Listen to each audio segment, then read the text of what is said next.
যতই তারা ষড়যন্ত্র করুক, ইনশাল্লাহ আমরা আশা করি এই 180 দিনের মধ্যে সরকারের যে উন্নয়ন, সরকারের যে কর্মসূচি আমরা ইতিমধ্যে বাস্তবায়ন করেছি, আমরা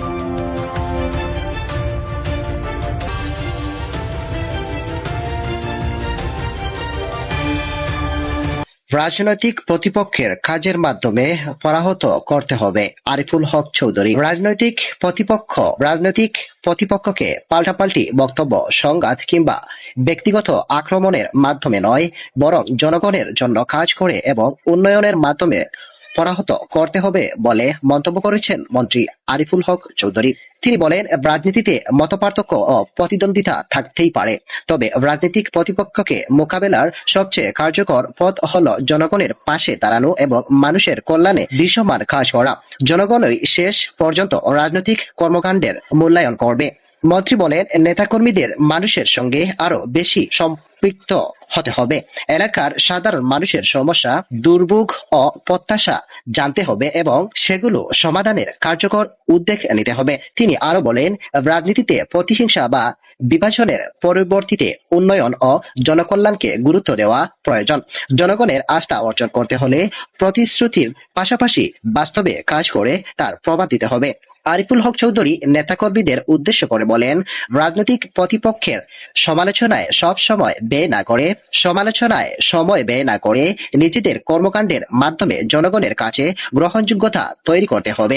মানুষের জন্য যে পক্ষ বেশি কাজ করবে, জনগণের সমর্থনও শেষ পর্যন্ত তার দিকেই থাকবে। তিনি রাজনৈতিক নেতাদের দায়িত্বশীল ভূমিকা পালন, মানুষের সঙ্গে সুসম্পর্ক বজায় রাখা এবং এলাকার উন্নয়নে ঐক্যবদ্ধভাবে কাজ করার আহ্বান জানান।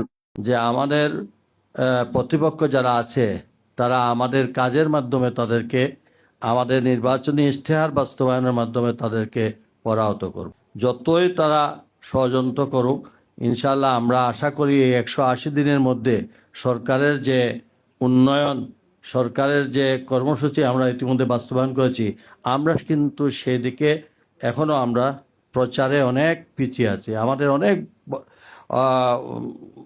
ভালো ভালো কাজ আছে, যেটা আমরা জনগণের সামনে আমরা এখনো সেইভাবে আমরা করতে হয়। এটা আমাদেরকে দলীয়ভাবে আমাদেরকে সরকারের সকল উন্নয়নমূলক কর্মসূচি আমরা চেষ্টা করব একদম জেলা থেকে ইউনিয়ন থেকে গ্রাম পর্যন্ত আমাদের জনগণের কাছে সরকারের সেই উন্নয়নমূলক কর্মসূচি বাস্তবায়নের কপিগুলো জনসাধারণ মানুষের কাছে বিলিয়ে দিতে।